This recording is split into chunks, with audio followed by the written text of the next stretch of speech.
What is up, maniacs? I am Zach, and I am the Milly Maker Maniac, and we are one day closer to being millionaires. This is the week. The spreadsheet is going to show us the way. We are going to be millionaires. There is no doubt. Stone cold lock of the century. We have it all figured out, and now it's time for me to share with you the secrets to week 4. So today we're going to jump into our player pool.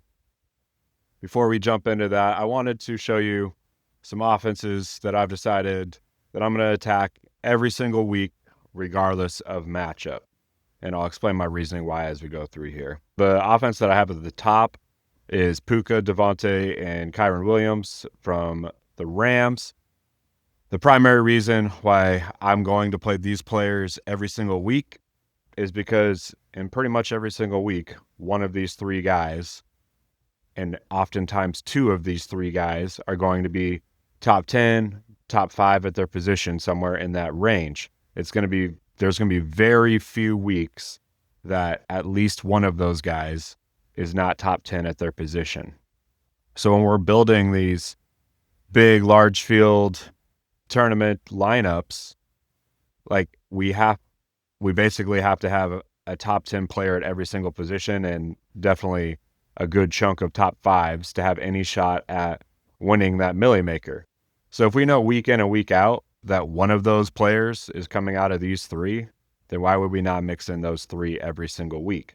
Now, obviously, Puka is not going to be number 1 every week or top 10 every week. Devontae's not going to be top 10 every week, and Kyron's not going to be top 10 every week. So it's like when we do it just on an individual, it's not going to work as well as if we spread these across our lineups, and at least some of our lineups are going to have a top 10 player in it, and that's a good start. Same thing with the Lions here. We have 3 guys that we can pretty much count on, and the first 2 are like real solid, where Gibbs or Amon-Ra are very likely to finish in the top 10. Many weeks both of them will, sometimes only one of them will, but J-Mo also has plenty of top 10 weeks as well. So these 3 I'm going to have across my player pool, even in a week like this week where they have a bad matchup against the Browns, just because their offense all is so good. And that's key with a lot of these offenses, is they are good offenses that have concentrated volume as far as where the touches go. Now, obviously, Jahmyr Gibbs puts a backfield, but he still puts up ridiculous fantasy points every week. But the passing game it's pretty much Amon-Ra, Jameson Williams, and Sam Laporta. Like, there really isn't an additional piece to that, and it's very much concentrated between these 2. So in pretty much every week, one of these, and in many weeks, 2 of these guys will come out of here top 10 at their position.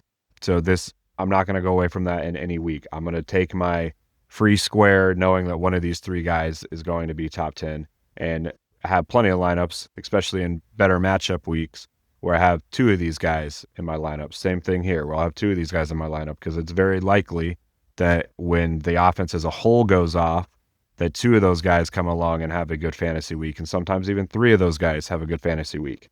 But in down weeks, oftentimes what will happen in down weeks for good offenses is maybe only one of their studs is going to put up a decent fantasy performance. But if we know that, regardless of whether it's a down week or a good week, that we're probably going to get at least one out of each of these groups, gives us a leg up on the field every single week, because we have at least 2 guys that we've already narrowed down that are for sure going to be top 10. It's very rare that these offenses won't have one of these 3 pieces hit that each week. Same thing with the Eagles. It's a little bit more spread out. Like, the top 2 are basically Barkley and Hurts, but lots of weeks when Hurts goes off, Brown and Devontae are going to go off as well. And this is pretty much where all the touches are going, are between these 4 guys. So Hurts lineups are easy to build because you can single stack or double stack, but with just these 2 guys, mix in a little Goddard, and then you can do some Hurts, Barkley, Brown, Hurts, Barkley, Devontae type lineups.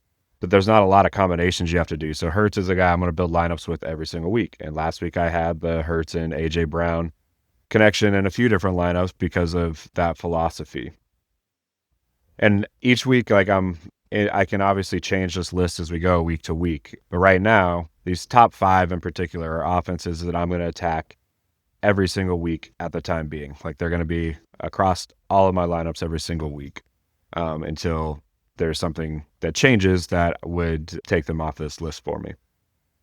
But the passing game for the Chargers is legit. I think that one of these three receivers is going to be top 10 in pretty much every single week, at least top 15. And there's going to be plenty of weeks where two of them are. And then now with Najee Harris out at with the Chargers, Armarian Hampton is the dude there, so he'll have plenty of weeks and a good offense that he's going to go off. We had he was number 3 last week, and we had him in a few lineups because we were on the Chargers. This week is just a Chargers smash for me. I am all over the Chargers, so I'll have these guys like crazy. But even in like bad matchups, like they had last week against the Broncos, Keenan Allen was still top 10. Or I think he was 11. Let's look at it. There we go. Yeah, he was wide receiver 11 last week. But we can see some of our guys here. Hurts, Puka, Kyron, Jonathan Taylor. We haven't got there yet, but you can see this playing out. Also, Armarian Hampton right there is 3. So these good offenses are going to score points every single week. And regardless of matchup, most weeks, at least one of their guys is still going to hit because they have such talented guys and concentrated volume. So at the Colts, like I think Taylor and Warren individually can be the number 1 at their position every single week. So every single week I'll be playing those two guys on a solid offense. I will mix in their pass catchers as well, but they're less of a lock week in and week out and more of like a matchup dependent thing for me. With the Falcons, obviously they're coming off of an awful week, but you have two absolute studs there. I think they have a good matchup this week against Washington. Obviously had a good matchup last week. I think they bounce back this week. I'm not going to go away from attacking these two guys week in and week out. Now, the bottom two are a little harder. You can go after Cook and Henry every single week, but with the Bills and Ravens, Josh Allen and Lamar Jackson obviously are often going to go off and have, QB1 weeks, but they're expensive and they're hard to stack. So I'm going to mix in a few of their lineups every single week, but lots of times I'm just going to play these guys naked. But with Cook and Henry, they can be top 5 any single week. So regardless of the matchup for them on two good offenses, I'm going to have them in my player pool every single week. All right, so let's go ahead and jump into our player pool now. Just wanted to talk through kind of the strategy there of attacking good offenses week in and week out regardless of matchups. But now we're going to really lock in on our core plays based on matchups and pricing and what looks like we're going to be able to build the best lineups with to hit that Milly Maker. So we'll start at quarterback. I have 3 core plays this week. I'm going to play 10 to 15 lineups with these core plays in the Milly Maker. So that's Josh Allen has a matchup against New Orleans this week. I think there's a lot of scenarios that play out where he has a good week, but not like the best week that you have to have type score.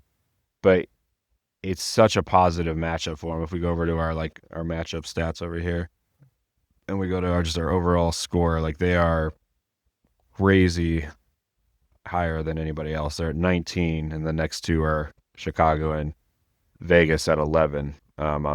So massive advantage in the passing game, like huge pass versus coverage grade, big advantage pass blocking versus pass rush, big receiving grade, and then positive run as well. So like my main take out of this game is actually James Cook, but that's just too positive of a matchup to not get 3/4 of Josh Allen. Like even if they score 35 points and New Orleans doesn't push back at all, like he can still be QB1 in 2/4. So because of that, with as good as the matchup is, I'm going to build 10 Josh Allen lineups, but James Cook is going to be like my biggest core play of the week because I think he's the most likely to have that big day coming out of that game this week. And I have these not in order of my favorite plays other than like in the categories. I just have them in descending order and salary. So my favorite 2 quarterbacks on the week by far are Justin Herbert and Caleb Williams. So when we look at Herbert's matchup over here, Chargers play the Giants this week way down here. But we can see on their matchup grades, just besides pass block versus pass rush, which is obviously an important one, but the Giants just have a really good pass rush. It doesn't they're not going to win on every play though. The Chargers have a pretty solid offensive line and Justin Herbert can handle that pass rush, but their advantage in the secondary is just crazy. Like those receivers are going to absolutely eat this week against those DBs. So I'm going to be all over Herbert, and in lineups that I don't have Herbert in, I'm going to have a ton of Omari and Hampton. I'm going to have a ton of all three of the receivers. Because one of the things, like when we see these like super positive matchups like this for a quarterback, it's like, okay, yeah, he's going to have a good week, but then he can go out there and have a good NFL week that doesn't turn into a good fantasy week. For instance, he could throw for 300 yards and 1 touchdown.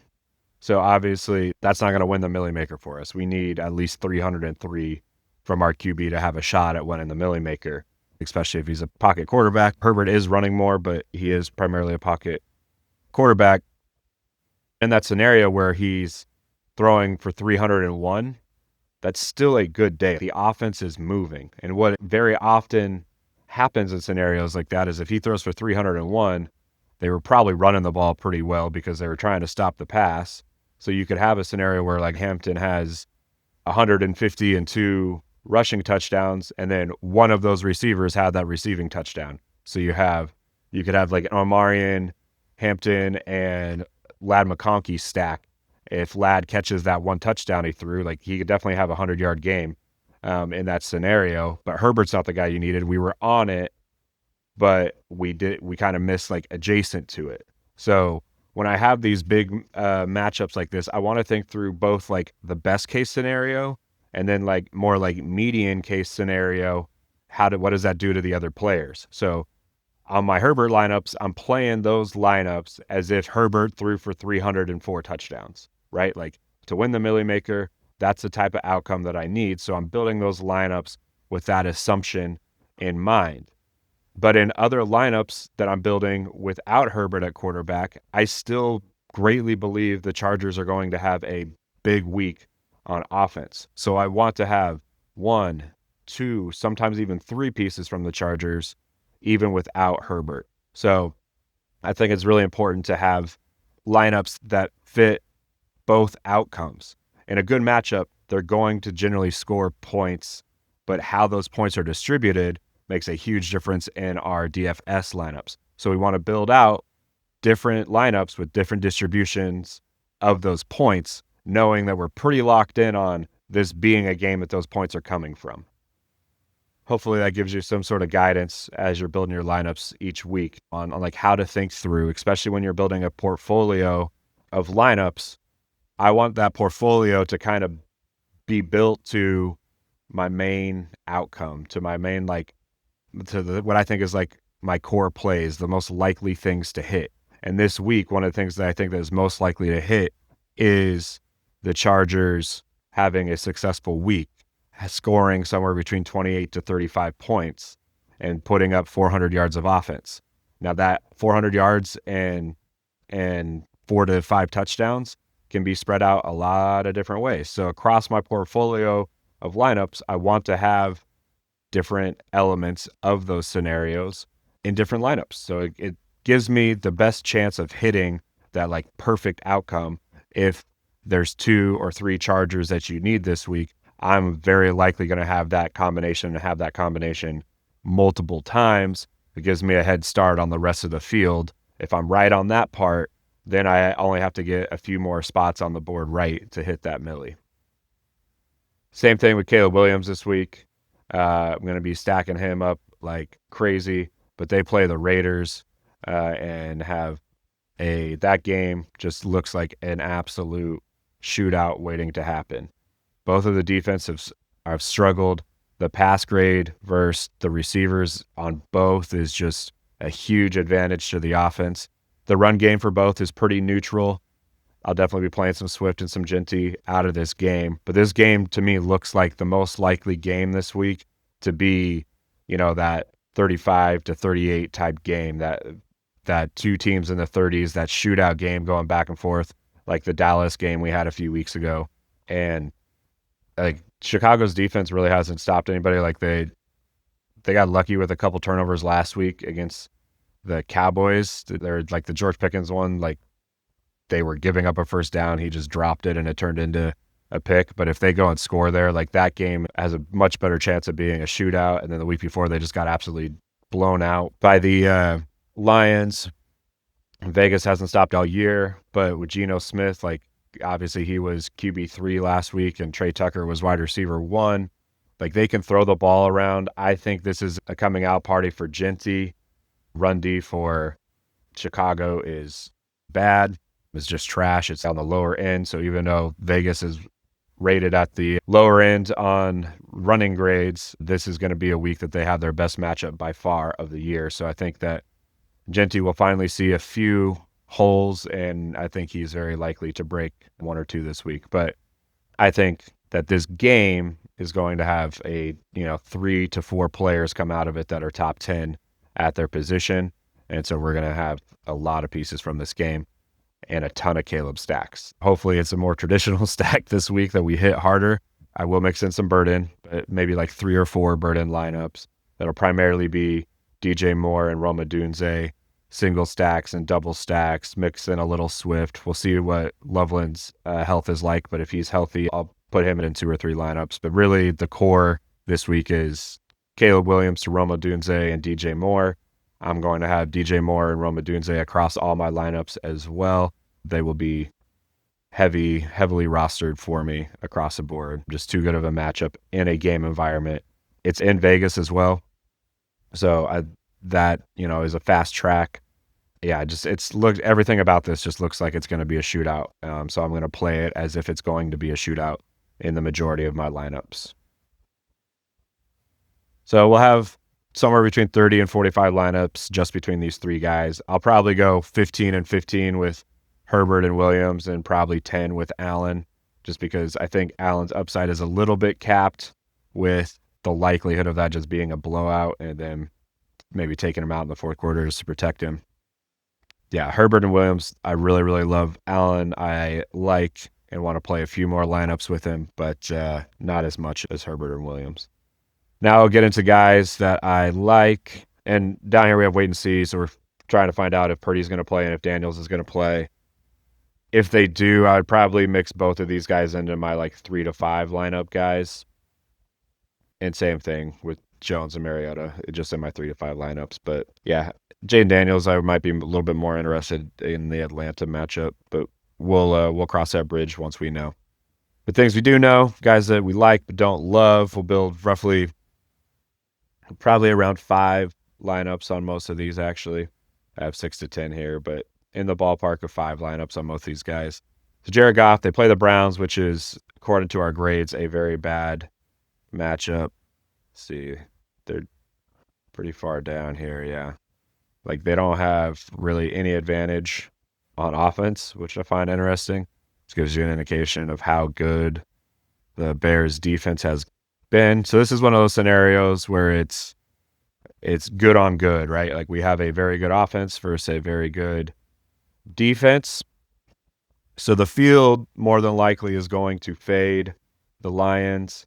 I am not going to fade the Lions in any week because, like I said, even in bad weeks, you can pretty much guarantee that one of those 3 guys, and Jameson Williams and Amon-Ra St. Brown and Jahmyr Gibbs, are going to be top 10 at their position. So I will play that every single week. And they all, regardless of matchup, have the upside to be number 1 at their position in any given week.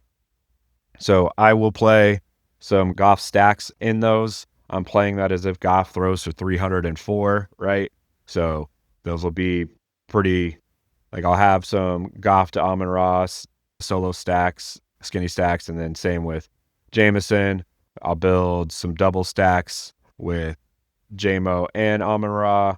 I'll build it with Gibbs and Amon-Ra, Gibbs and J-Mo, and then I'll build Gibbs and Laporta as well, and then Laporta with each of the receivers as well. So those are the combos that I'll build with Goff. I'm going to build those combos pretty much every single week.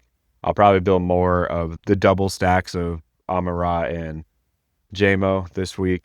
But Jahmyr Gibbs you'll see when we go back through his charting of last year, let's go to a few weeks that he was up at the top. There we go, week 11. So this week, you could have double stacked with Amon-Ra, J-Mo. You even could have brought Montgomery along and Jahmyr Gibbs. So you literally could have had 5 top 5 guys come from one offense that week. But the real money one would have been Goff and Brown at the top, and then even bringing J-Mo along would have been an easy one to get to or like a Goff, Jameer, Amon-Ra would have been easy. Like Montgomery's a hard one to get to. I'll mix it in a little bit, but it's hard to get to. But he does have these random weeks like he had last night in the Monday night game. Here's another Goff week. This one wasn't as good of a stack week, but the next week is, yeah. Here is one of those ones where it's, the mega stack, the triple stack with Gibbs, Amon-Ra, and Laporta. So, yeah, you can see like when most of the time when Goff goes off, he's bringing, again, here's another 3 guys that are top 7 at their position that come along with him. So when we build those stacks, we can build multiple guys in. And you can also see this too, like even if you had like a lineup, if you would have had Jaden Daniels this week was like what you had to have. So you could have a Jaden Daniels and then like have the stack without Goff, like a Gibbs and JMO or a Gibbs and Laporta still could have been usable if you had Daniels in there. So that again, with these quarterbacks, I want to build lineups when they're in at quarterback in my lineup as if they're going to hit their 304 game. But just because they're not in many outcomes, they're not going to hit that game, but they can still have a positive game. And that positive game could be 302 touchdowns. And in those cases, you're likely still going to have 2, sometimes even 3 pieces come out of that game. So I still like to build with the Lions pieces, even when Goff is not my quarterback. And I think that's important to consider when you are in on an offense. Don't be in on that offense and just the lineups where you play that quarterback. Be in that offense across all of your lineups. These guys are more in my, like, I'll build 5 lineups with. Daniel Jones, just been solid this year. A little bit tougher matchup this week with the Rams, but it's a high total game. If it has the potential to be a shootout with 2 solid offenses, 2 pretty solid defenses too. So we have a lot of good on this in this game. We really like the good on bad type scenarios. Like Caleb Williams is solid in the new offense against a bad Vegas defense, but there's many times where good on good, which we have a couple of those this week, one of those wins out. Like we don't really know, is the defense going to be the better good or is the offense going to be the better good? We're going to find that out, or if it's pretty neutral. But if it's that the Lions are just the best offense that the Cleveland has seen, and it's in Detroit, which I think makes a big difference as well, it just feels like Detroit is ready to go. They're mad about the week 1 loss.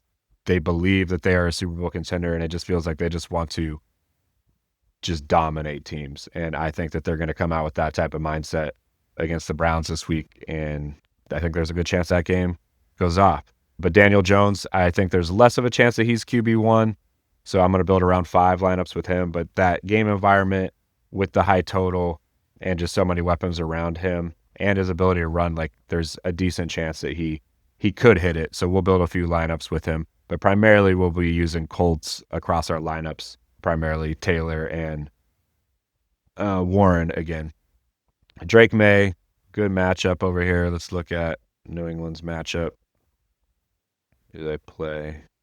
Play Carolina. So obviously Carolina's defense is not one that we're worried about. So slight advantage across the board on offense besides their running offense, or besides their running game against their running defense. So it looks like a Drake May game. The thing about Drake, it's hard to stack him besides with Hunter Henry. So I will primarily have Drake naked lineups and Drake to Henry lineups. I'll mix in a few. I'll probably do like one with Diggs and one with Booty, and then the rest of them will be either just naked or with Hunter Henry there. So that's kind of a sneaky game that I'm going to play a few different lineups that are like that game going off, because it is 2 bad defenses, especially if Christian Gonzalez doesn't play. Like Tedero is going to be one of my favorites. We'll get to that. But this just has a sneaky chance of being a big game. So I will have a few lineups that are going off of that being a sneaky game. Geno, I just really think that this environment against the Bears is the most likely game to be a shootout this week. So I want to build some lineup. I think Caleb will be pretty popular. Geno will be contrarian to that. I really don't care about being contrarian or not. It's something to be aware of. I think in the industry that's way overused. The most important thing to build the winning lineup is to have the players to score the most points, regardless of percentages. I don't think you should make decisions based on how much the field is going to own a certain guy. I think you should be making decisions based on what is the outcome that you believe is most likely to occur. And then what are some variants off of that outcome that we can build into our lineup. So if we're right on the outcomes of a few different games, we're going to have a ton of really solid lineups, regardless of ownership percentage. With that being said, when you are confident in a guy and you know that it's going to be pretty contrarian, which I think Geno is probably going to be less than 8% owned, then those lineups, if they hit, are going to have a big advantage on the rest of the field. So that there is some element of like having an awareness to that, but I don't want to build a lineup just because it's different than the field if I don't believe there's an outcome of it actually hitting. So with Geno, there's definitely an outcome of him hitting this week, and it's going to be a contrarian spot as well. Michael Penix, they play Washington. Washington's secondary is trash. Absolutely garbage. Let's go to this Atlanta matchup up here at the top.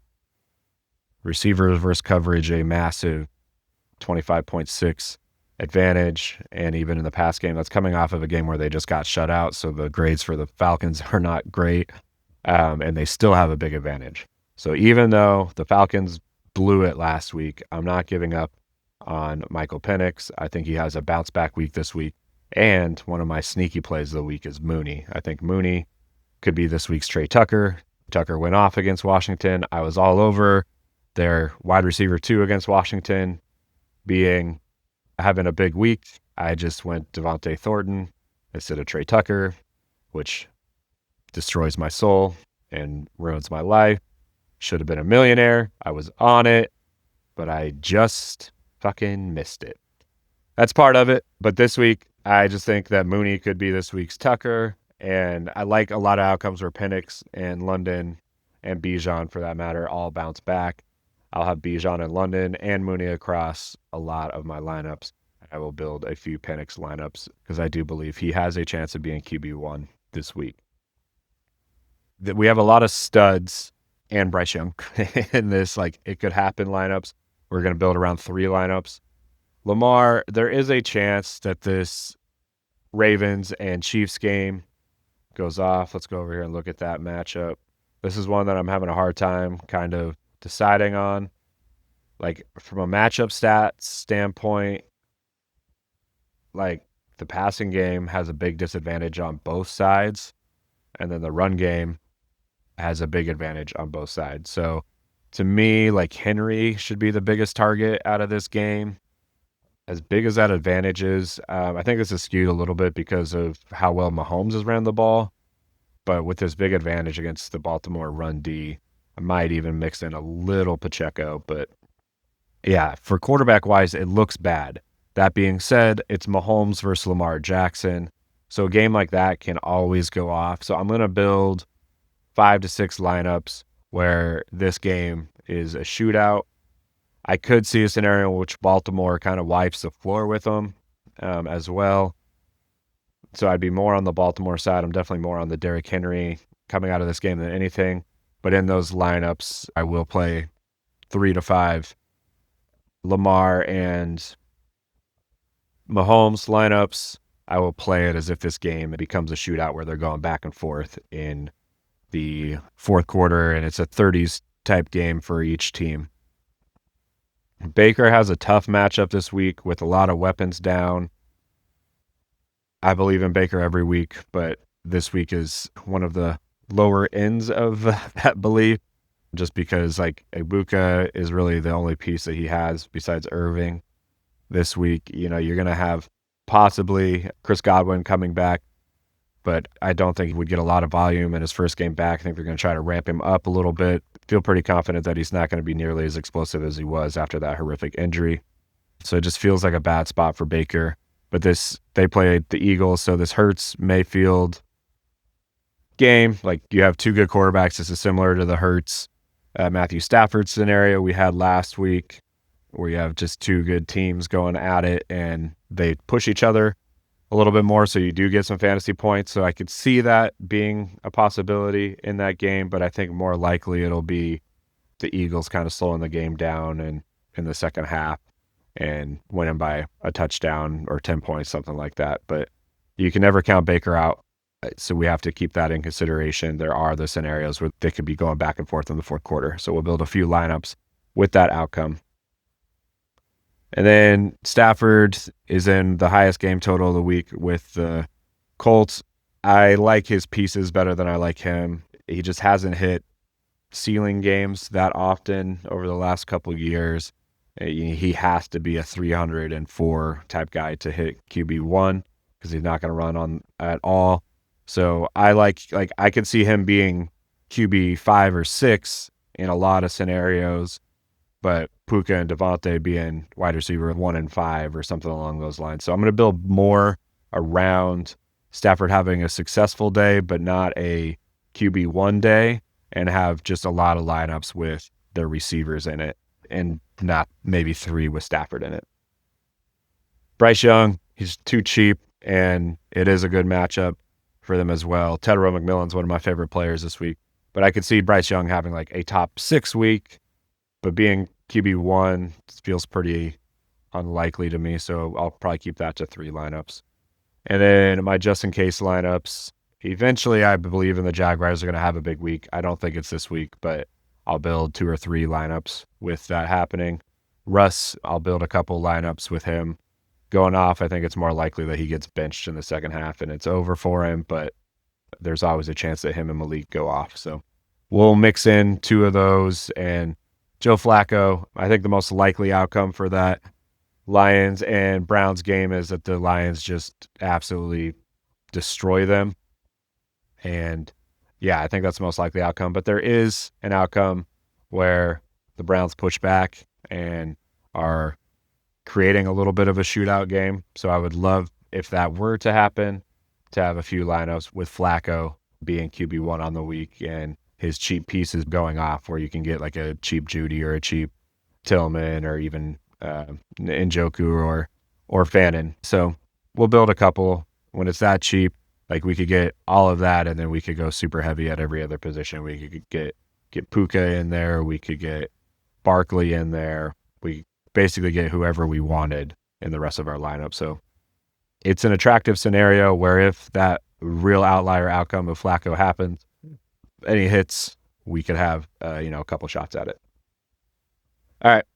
And then I'm not playing Stroud or Ward or Rattler. Just not doing it.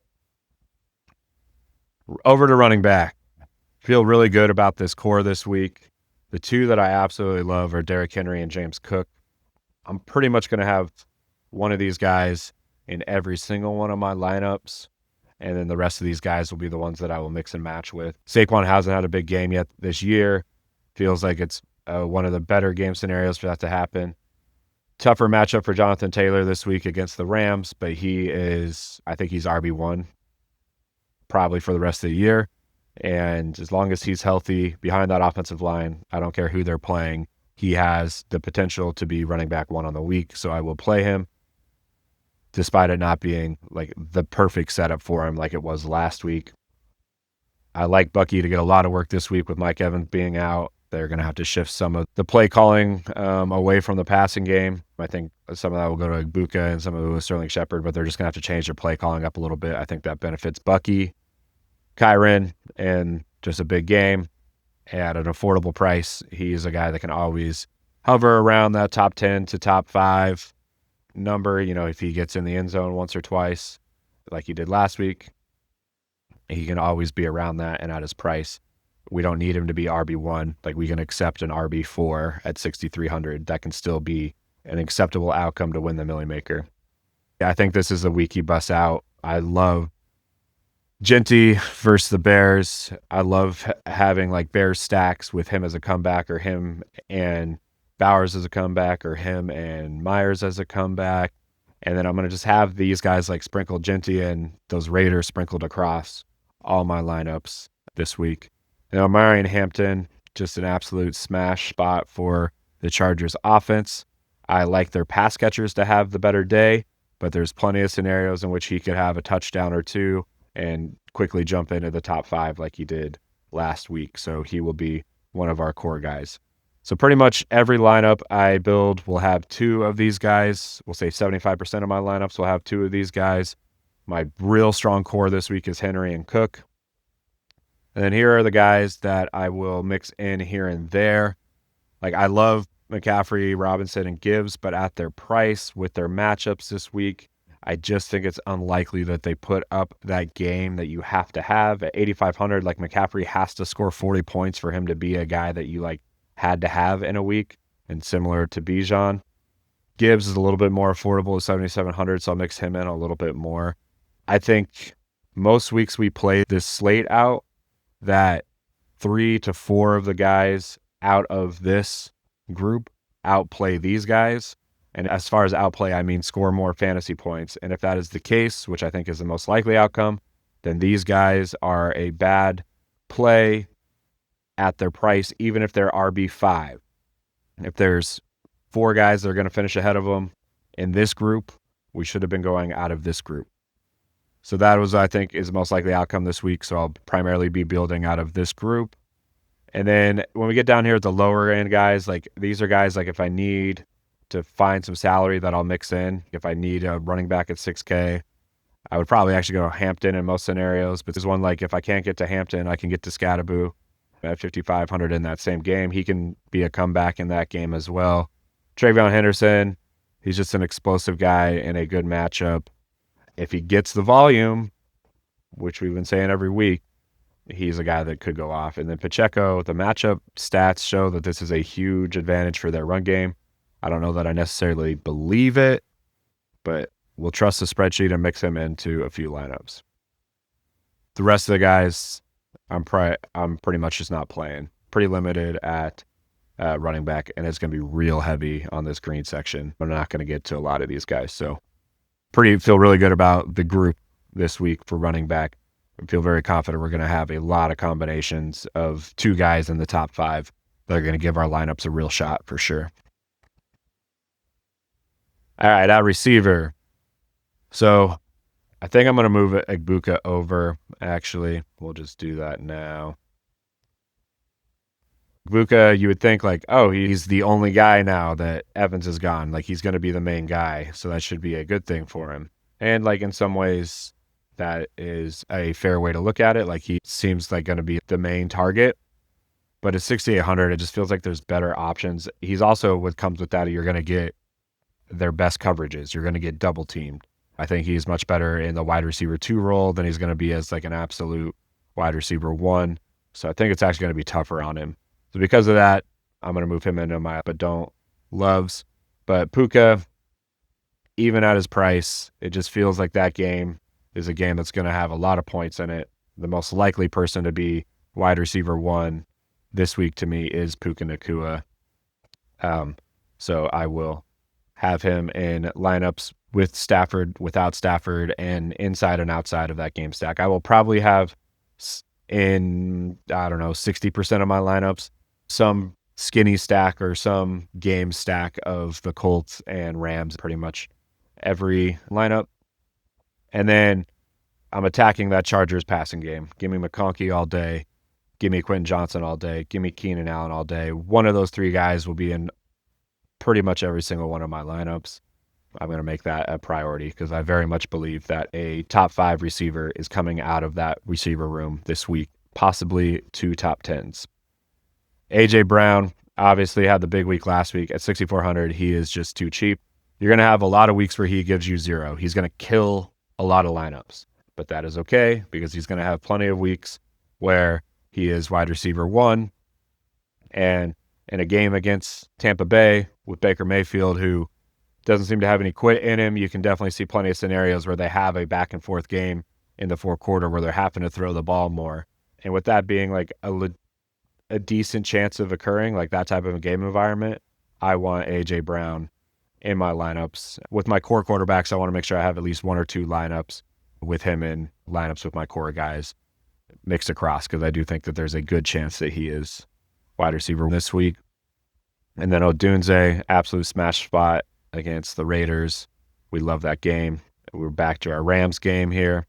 Tedero McMillan, he's a one-off for me. Obviously, I'm not really on the Panthers besides him, but he is close to a boom game. He has boom games coming. He's getting the target volume. He's going to get that big touchdown catch. It's happening. His 100 yards and 2 touchdown game is coming. I can feel it. I think it might be this week. He will be in a lot of my lineups, probably somewhere around 20% ownership percentage. Drake London, I believe in Drake London. Coming into the year, very much thought he had a chance of being wide receiver 1. I still believe in Drake London. They had an awful week last week. The field is going to be off of the Falcons. I'm going to stay with them. I believe in it. I think that London very well could be that secret sauce to my $1 million lineup this week. So we're not going to go away from that. We're going to win the Millie with Drake London. We're going to believe what we saw last year, all the prep we did in the offseason. They just had a bad week is what I think. Like they played down to their competition. They were coming off a big win on a shorter week, and they just play poorly. I think that they will play much better this week, and they're at home. It just sets up for a big bounce back game in my mind. Ricky Pearsall, especially if Jawan Jennings doesn't play, with Purdy coming back. Purdy seemed to really be building a rapport with Pearsall. If Jawan is back, I would still have him in my core guys, but less so. I will have Jawan in my like, don't love as well. But Pearsall's a guy. They have pretty concentrated target volume. They were a group I considered putting into my offenses that I'm going to hit every week. But with McCaffrey's price, and it feels like a slightly diminished version of McCaffrey, even though he's been getting a lot of volume, he just doesn't feel like he's as explosive. So those huge games seem like they are going to be less frequent. So because of that, I did not put them in the offenses I'm going to hit every week. But this week is a guy that I like to have a solid week. DJ Moore just feels like that Bears game is going to have a lot of points. He's getting work also in the run game as well. I think as the season goes on, they're going to try to find more and more ways to get away from DeAndre Swift, and maybe Moore getting 4 to 5 touches in the backfield a game as part of that. He's such an explosive guy. You could see him breaking one, and he's just getting too many targets, and he's overlooked. Like, with Odunze at 6,300, everybody's going to be here, which is fine. I'm still going there. I believe in him having a big game this week, so I don't care. I'm not going to fade that chalk because it makes sense. He should be highly owned. But DJ Moore is going to be basically unowned. Like, he's going to be somewhere around 5% or less would be my guess. And to me, like, the likelihood of either one of these guys having a wide receiver 1 game this week, it's not that big of a difference. Like, to me, maybe if one of them is going to be wide receiver 1, I'd say probably like 75-25. It's DJ Moore, or sorry, 75-25. It's Rome Odunze. But still, like, 1 out of 4 times we play it, DJ Moore is the wide receiver 1 that comes out of that scenario, is the highest scoring receiver out of that game that I think is likely to be a shootout. Yeah, I want chances at that. So I'm going to be mixing DJ Moore across all my lineups. For that, again, we're on the Chargers this week. So we got Quentin Johnson and Keenan Allen here. Great value plays at 55 and 5,300. We'll be all over that. Raiders against the Bears. We love Jacoby Myers. Devontae Smith, he's a sneaky guy. When he goes off, he's pretty much always top 10. Like, when he scores a touchdown. Because of that, he's a guy that I want to mix in every week that is affordable and sneaky guy to sneak in the top 10. And Michael Pittman at 5,100 is just underpriced to me in a game that I think there's a high likelihood of scoring a lot of points. Pittman is a guy that easily you could see getting a touchdown or even 2, and that would be another contrarian play against the field. So Nico is a great player when we move over to our likes, but I just don't love anything about that offense. I don't want anything to do with that game this week. They have their best matchup of the year against the Titans. So I'll mix them in here and there, but I just don't really have like a lot of scenarios in which it makes sense to build around Nico. He's just like a one-off, which is okay, but I just don't want to have a ton of him. I think there's much better options that are a lot cheaper. Amon-Ra St. Brown, I might move him over, and I will mix him in a little more than Nico for sure, especially at home. The Lions always have that chance of going off. Malik coming off a tough week. Who they play again? Oh, yeah, they play the Chargers, obviously. So I think the Chargers are going to score a lot of points, so there is a chance where they're in comeback mode and he is racking up points, so I'll have him in a few comebacks for sure. Like basically my comebacks against my Chargers lineups, if I have them, and a lot of them I'm not going to have comebacks. I'm just going to play that as if the Chargers score a ton of points and the Giants don't have any like guys that you need. But in a few lineups, I'll play Malik, and in a few lineups, I will also play Scatterboo as well. But pretty much that's it out of the Giants. Mecca, we talked about. JMO, him and Amon-Ra, I might just consider putting over into my higher end guys to just have a pretty good feeling about the Lions this week. So, yeah, I'm actually just going to go ahead and do that. Live on air, you're seeing the adjustments happen. This is that kind of content that doesn't come free. Just kidding, it does come free. Also, if you want more free stuff, you can send me an email at millymakermaniac@gmail.com. And I'm happy to send this spreadsheet as well as my spreadsheet with the matchups over here that I've created. Just gives me a lot of guidance for how I'm going to build the week. And I want y'all to have successful weeks as well. Obviously, I've got dibs on the Milly. I think y'all can respect that. But y'all can get second place. That's cool. I won't be mad about it. Also happy to share my logo with you if you want to put that on your avatar as you're climbing the leaderboards this weekend. Would love to see that.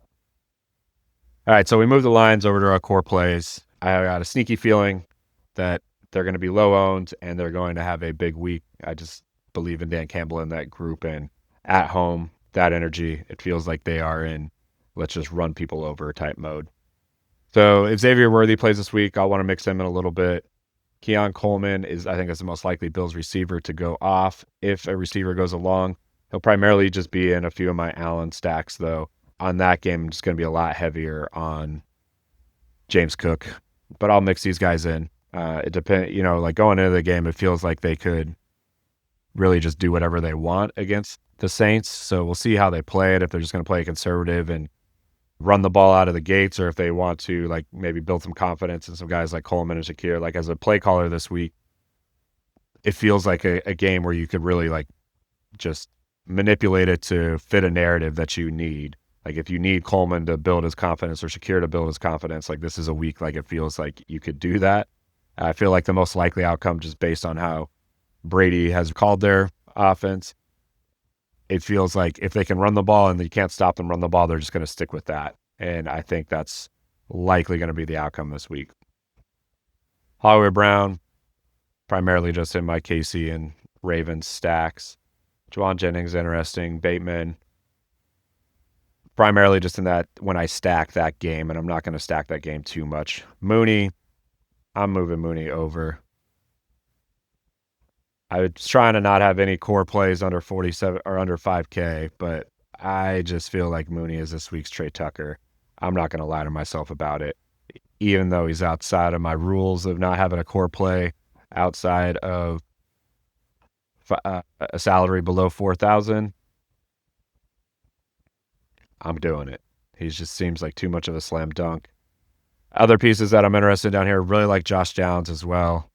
Tyquan Thornton, Dante Thornton, both the guys there for the Chiefs and for the Raiders in decent matchups. Thornton is interesting to me. Like this whole range down here is actually pretty interesting to me. I like this range better than I like the Keon Coleman to DeAndre Hopkins range. Like this feels like there's a better value and a higher likelihood of hitting that like crazy Bink game in that range. All right. I'm avoiding Brian Thomas this week. I'm not playing Chris Godwin first game back.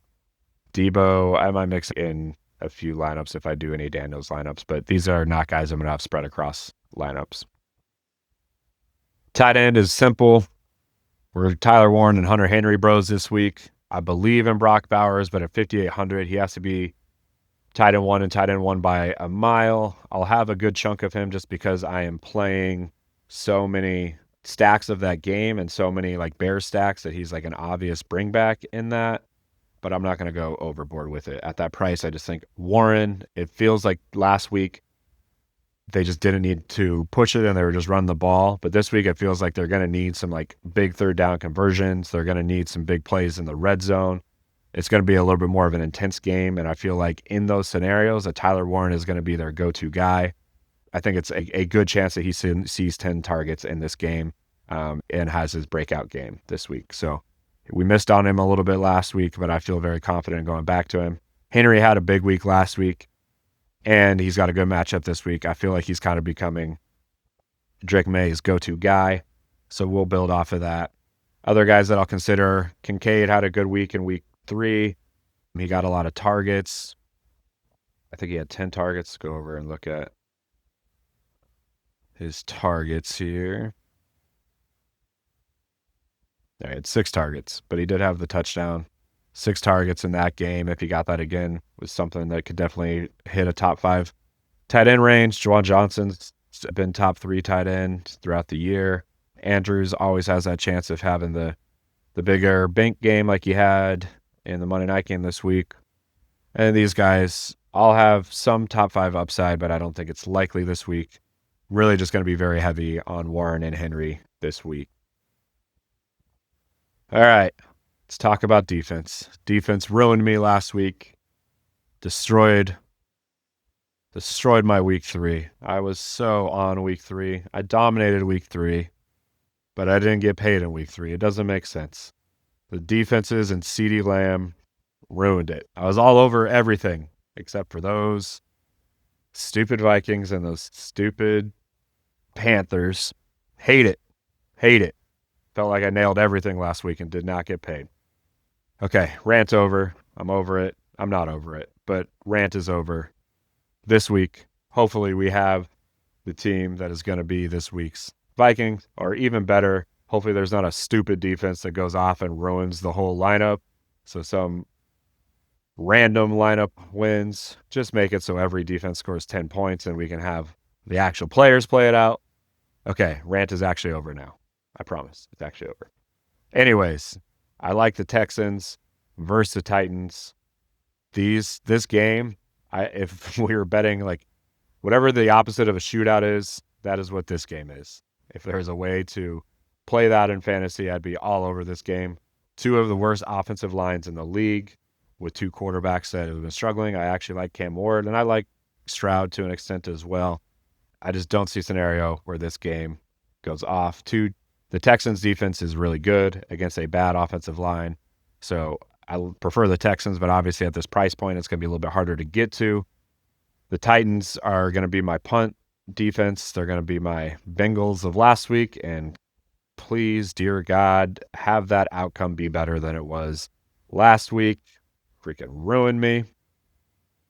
But Eagles against a banged up Tampa Bay.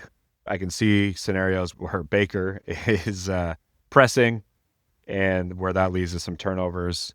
The Eagles D is just a good defense. So at 3K in a scenario where I could see some turnovers happening. I like Ravens against the Chiefs. The Chiefs offense just hasn't been good. Mahomes has thrown a few picks. So yeah, I think coming off of a tough loss against the Lions, that the Ravens are really in a big game for them. This is 2 teams that have Super Bowl aspirations coming in at 1-2. That game could have some fireworks both directions. So I could see their defense being charged up and creating some turnovers. The Bills are an obvious choice at 3,700, but they're just so expensive against the Saints. The Lions against the Browns is one I like a lot as well.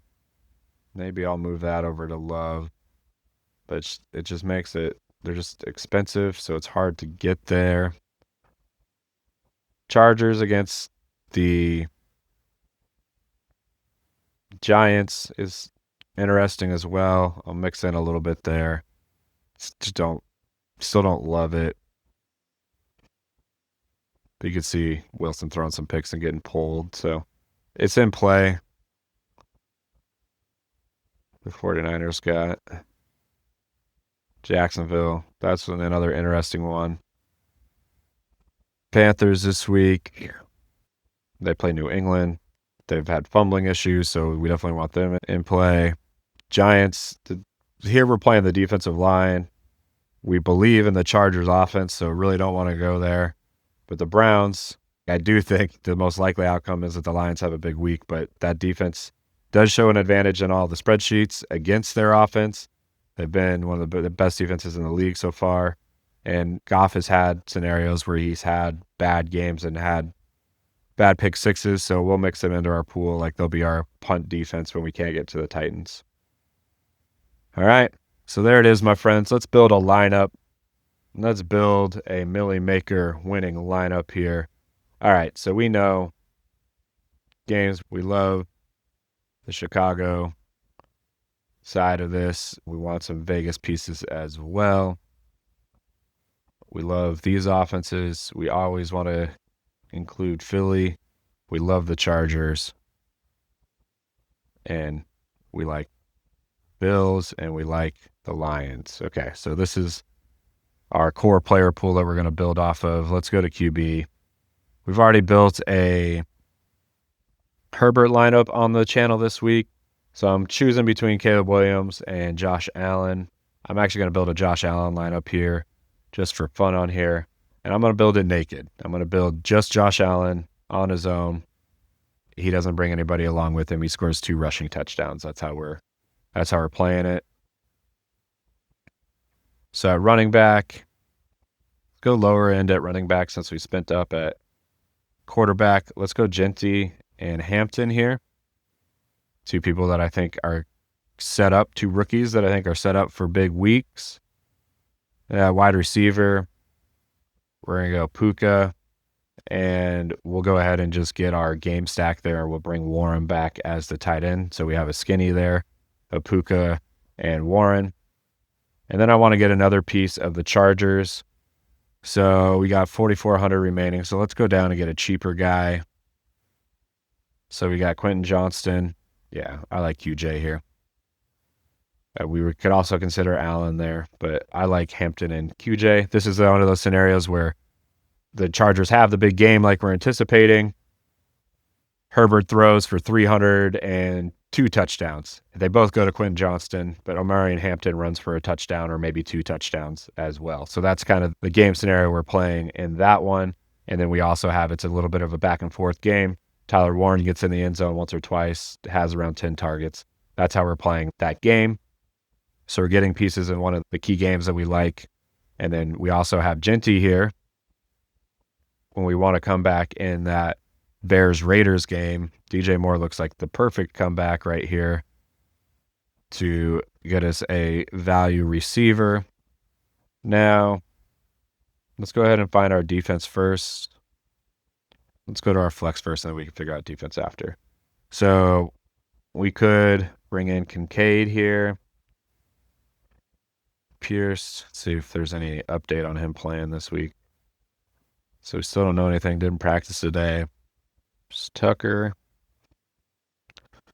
Like Josh Downs. 4,100 seems too cheap. You know who else could fit in here, I think? What is Mooney at? Mooney's also at 4,700, so we couldn't quite get there. Let's go ahead and take off. So Downs jumps out. See if we're missing anybody after we just go all games here. Outside of the offenses we like. Okay, Downs is looking like the guy we need.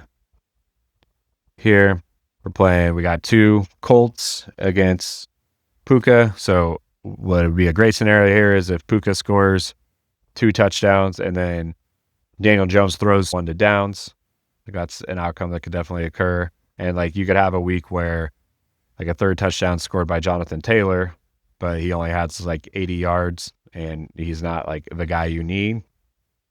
Both Hampton and Genty could definitely have weeks this week where they outscore him. So we're playing for a scenario where Jonathan Taylor has a decent day, but that game is a competitive game, and we have the top 3 pieces that come out of that game. So that gives us 2,500 at defense. Last week, the Panthers ruined my life. This week, they're going to make my life. We're just going to go with that. I like Drake May for a couple turnovers, not even Drake May, from Ramondre Stevenson, Tony Gibson. Like, they're good at fumbling. So give me a scoop score by the Panthers this week. or a strip sack or something. But just don't hurt me again, defense. Don't hurt me. I can't handle it. Please don't hurt me. All right, my friends, I appreciate you tuning in and watching me build $1 million lineup. Smash that subscribe button. Tell your friends about it, please, and comment. Give me your questions in the comments. We'll have another video later this week about my cash lineup, but I'm happy to answer questions that come up in future videos. Appreciate everybody tuning in and helping the channel grow. All right, my friends, good week in week 4. We'll talk to you soon.